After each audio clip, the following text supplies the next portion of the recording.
Welcome to my TOA series covering the boss levels of February 2016's Trial of Ascension Reset.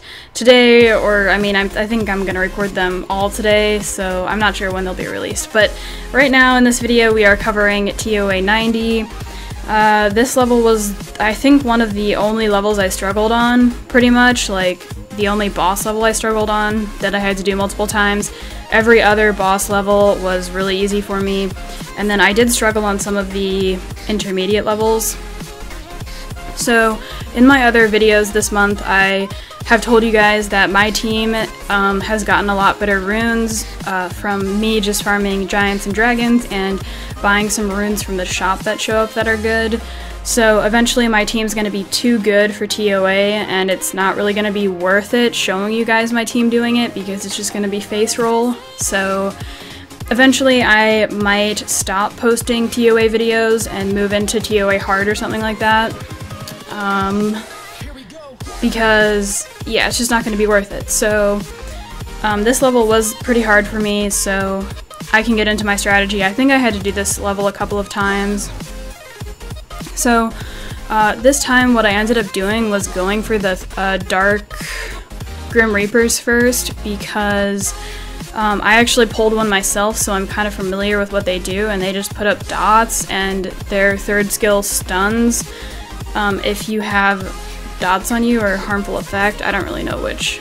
You guys can Google it and look it up, but basically I was kind of afraid for the stuns and the dots. So I decided to go for them first. I tried going for the Megans first the time before this one, but that didn't really work out.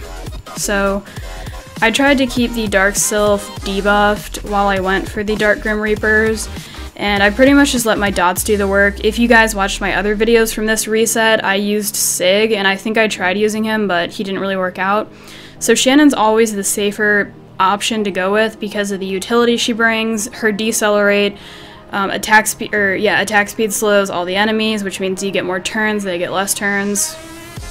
She has a glancing hit, and then she has the defense buff, and her attack buff isn't really that great because her attack buff's only really used by Beretta, Bella, and herself, but you don't really build attack on any of those monsters, so it's not really super beneficial. But yeah, she just brings so much utility. I love Shannon.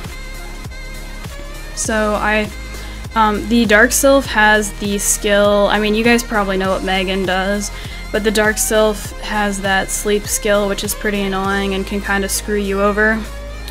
So the attack speed, or Shannon's decelerate, definitely helps with that, so you have more time to recover after you get slept to try to stabilize things before the other monsters get too many turns. So yeah, I just had to get lucky RNG pretty much and good stuns, and I ended up making it through this level. So that's pretty much all I can say, really. I'm just gonna keep watching it with you guys to see if I notice anything. Megan's pretty annoying too because of her third skill, which is the attack bar increase, you know, like increases your attack bar by 20%, puts up a defense buff and an attack buff. So that can be pretty annoying because, yeah, Megan's a pretty good monster too. I do get pretty lucky stuns here. Despair is an awesome rune set.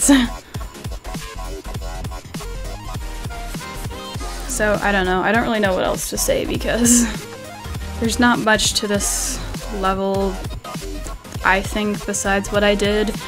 I was looking at Reddit today, actually, and some people were saying they brought Mav in here to taunt the Sylph so he wouldn't do his sleep, but I didn't think that was necessary. I have a Mav, but he's not skilled up, so I can't bring him yet.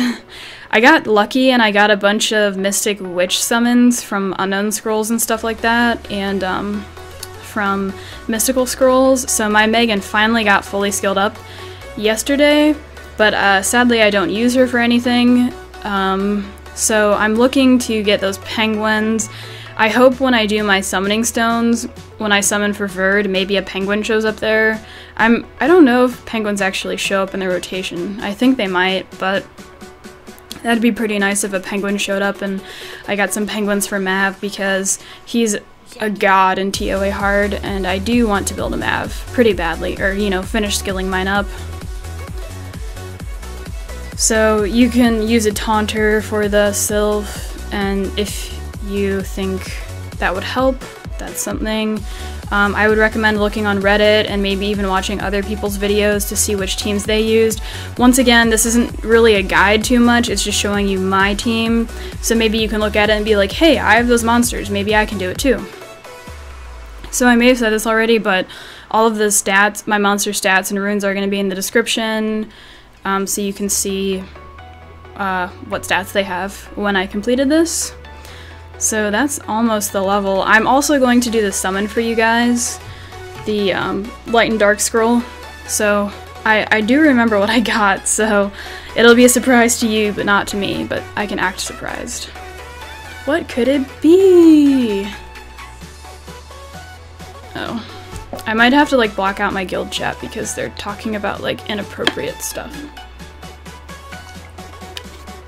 What is it? Oh. A light serpent. I think that might be one of like the worst serpents,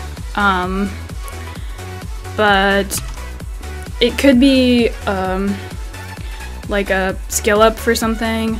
I know YDCB uses Ermeda or whatever it's called, the wind serpent, as a wind tank, so I don't know, it's okay. So that's it for this video. I hope you guys enjoyed it. See you in the next one.